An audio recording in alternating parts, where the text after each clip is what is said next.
Eh bien, nouveau rendez-vous sur la scène des Coupes Moto Légende 2026 pour cette émission vidéo consacrée aux marques et aux marques qui nous ont fait le plaisir de venir aux Coupes Moto Légende, de proposer toute leur gamme. Elles ont joué le jeu, elles ont des super stands. Il y en a à l'entrée, il y en a dans le paddock, à l'entrée du paddock. Il y en a qui font dérouler des motos, il y a des belles expos, il y en a un petit peu partout. En tout cas, nous, Coupe Moto Légende, on voulait vous remercier de votre présence et de tous les efforts que vous avez fait pour présenter de jolis stands. On va se présenter, on va partir dans le sens des aiguilles d'une montre. Guillaume. Bonjour. Oui, donc moi je représente la marque Java, donc une marque tchèque qui date de 1929 et qui revient en France cette année. On a démarré l'importation de la marque en janvier à peu près. Et donc là, on est très heureux de faire la promotion de ces petites motos sympathiques qui sont clairement dans l'esprit des Coupes Moto Légende parce que c'est néo-rétro, c'est vintage à fond. C'est des motos simples, faciles, accessibles. Voilà, donc on est hyper content d'être là. Merci de nous recevoir. Avec grand plaisir. Julien Réveillon. Oui, tout à fait. Bonjour, donc moi c'est Julien, je suis responsable commercial donc pour la marque BMW Motorrad, donc sur la concession de Dijon. Donc merci tout d'abord de nous accueillir encore cette année. Donc voilà, où cette année on a la chance effectivement de reprendre encore les box comme on a fait l'année dernière. BMW Motorrad, je pense que c'est une marque qu'on ne présente plus. On fait des motos depuis 1923. En fait, on va parler des modèles un petit peu néo-rétro à chacun. Ouais. Guillaume a présenté effectivement la Java. Là, nous avons Sébastien Pénin. Sébastien, vas-y, présente-toi. Eh bien bonjour, Sébastien Péningue, 39 ans de moto à Dijon, passé par tous les postes et puis depuis 3 ans je suis responsable de site dans le groupe Chopard qui est un groupe automobile et on a une section moto qui a pris le nom de Chopard Moto et nous sommes présents à Valence, Lyon, Besançon et Dijon.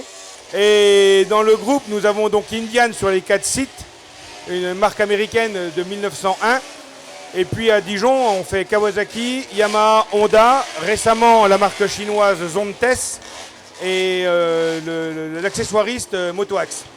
Donc le site de Dijon compte 25 collaborateurs, dont la moitié est de la génération Z, donc il faut les emmener. Et tout se passe très bien. Sur Dijon, on sort 600 motos et l'objectif est d'atteindre les 700, puisqu'avec Zontes et l'Indian qui se développent, on va avancer. Voilà. Merci Sébastien. Lionel Lecoeur. Bonjour, tout d'abord comme tout le monde, merci de nous recevoir au Coupe Moto Légende. Pour nous c'est la première fois. Donc moi je représente le magasin Rider & Co, nouvellement implanté à Chenot pour faire de la concurrence à mes copains. Voilà. Nous on représente donc les marques MASH, Néo Rétro, là je crois que ça parle à tout le monde, Royal Enfield, Yosung et tout récemment QJ Motor. Voilà. Ok. On revient vers toi Julien pour BMW. Oui. Présente-nous un petit peu la gamme néo-rétro de BM. Donc dans la gamme néo-rétro de BMW, donc on va retrouver la R18, on va retrouver la R12, la gamme R12, R12 90 et R12, qui est en fait une passerelle entre celui qui aurait passé de la R12 90 et la R18. On va retrouver donc sur la R18 4 modèles. Donc on a la R18, la R18 classique, la R18 Bagger et la R18 transcontinentale.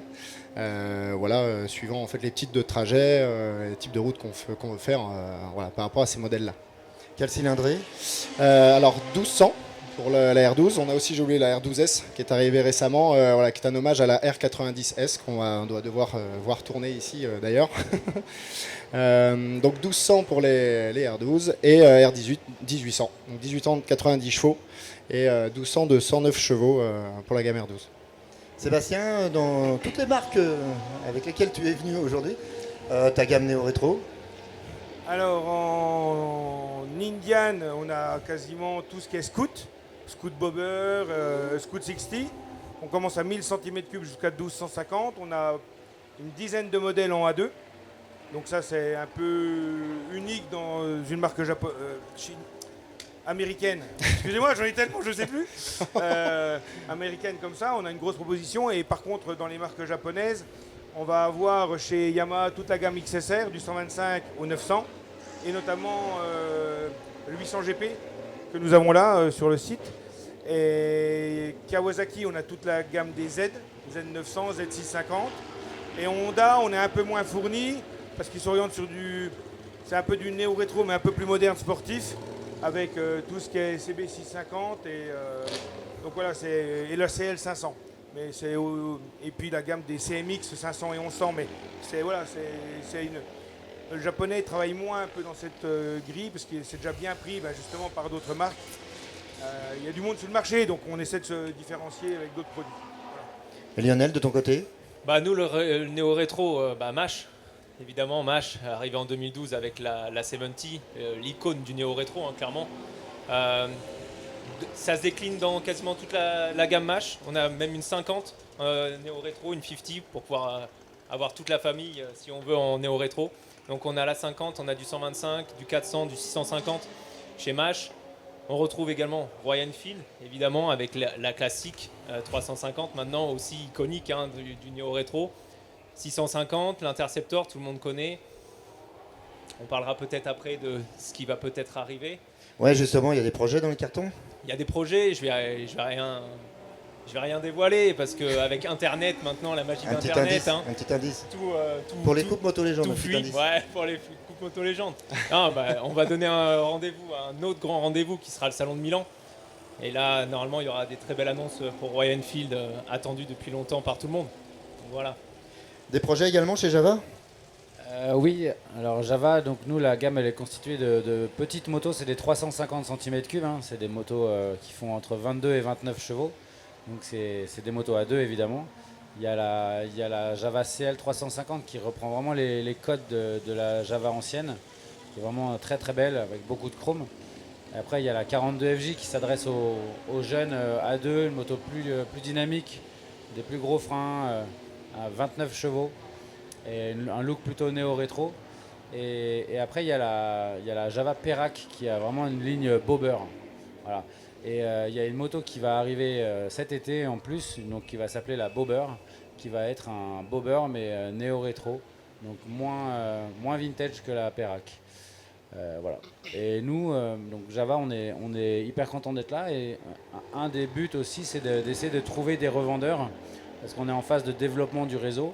Donc je lance un appel à tous les professionnels de France qui ont envie de distribuer une marque de moto avec une histoire, avec une marque européenne, des belles motos, pas trop chères, accessibles. Voilà. Donc avis à tous les pros qui veulent diversifier un peu leur activité. On est là, appelez-nous. L'actualité chez BM? Alors l'actualité néo-rétro, alors pour l'instant pas grand chose. Après on a eu quelques teasings, hein. on a eu la R20, hein, la R20 qu'on a vu à Garmisch, qu'on voit un petit peu partout. Alors après est-ce que Il y a des futurs événements également chez BM? alors chez BMW l'événement qui va arriver bientôt, c'est les portes ouvertes qu'on aura en concession entre le 12 et le 14 juin. Voilà, il faudra nous retrouver en concession pour ces portes ouvertes là. Voilà, où il y a toujours des animations, de quoi se rencontrer par les motos, voilà. Avec aussi des remises et tout ça, mais voilà. Après en termes de néo-rétro, pas forcément de nouveautés. Sébastien, de ton côté? Alors nouveauté, L'événement. On va avoir le déménagement d'Indian et Zontes à 200 mètres du pôle moto où nous sommes actuellement, où on vient d'emménager il y a 6 mois. Et puis en nouveauté moto, il va y avoir effectivement sur beaucoup de choses. Et je rejoins, le salon de Milan va être intéressant parce que la concurrence et les Chinois arrivent, il faut en tenir compte. Ouais. Donc la concurrence a du bon. Donc on va savoir distribuer des cartes et il va falloir que les constructeurs, qu'on représente tous d'ailleurs, hein, vont se bouger pour justement revenir sur le marché et que le gâteau se partage honnêtement, quoi. Lionel, également des futurs événements? Nous, les événements, alors, un petit peu à l'instar des portes ouvertes. Nous, on fait portes ouvertes toute l'année. Nous, toutes nos motos sont essayables toute l'année, donc n'hésitez pas à venir nous voir. On prépare un gros événement début juillet chez nous. Début juillet. Et l'événement chez nous, c'est l'arrivée de la marque QJ Motor, tout simplement, en fait. Voilà. Donc ça va pas louper. QJ Motor est bien arrivé dans le magasin avec toute la gamme complète. Il y a un petit peu de néo-rétro.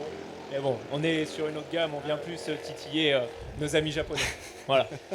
En tout cas, je vous remercie. Je remercie également Guillaume parce qu'il nous a prêté une Java classique d'époque pour que nos journalistes de Moto Légende, du magazine Moto Légende, puissent faire un article, un essai comparatif entre l'ancienne et la néo-rétro. Donc merci pour ce prêt de la moto. Alors c'est gentil de remercier, mais c'est surtout les revendeurs qui m'ont prêté les motos. Donc j'en profite pour les remercier. C'est HP Racing à Clamecy, enfin dans la Nièvre, et Moto Dépôt à Lyon, Jean-Paul Lecointe qui est très connu. Voilà, donc merci à eux. En tout cas, merci à vous d'être venus. Merci à toi. Et puis, Merci. Merci bonne Xavier, actu, merci de bons événements. l'organisation Merci. et merci. À très bientôt. Et très bientôt. prochaine. Et à l'année prochaine. Et à l'année Bien sûr. prochaine.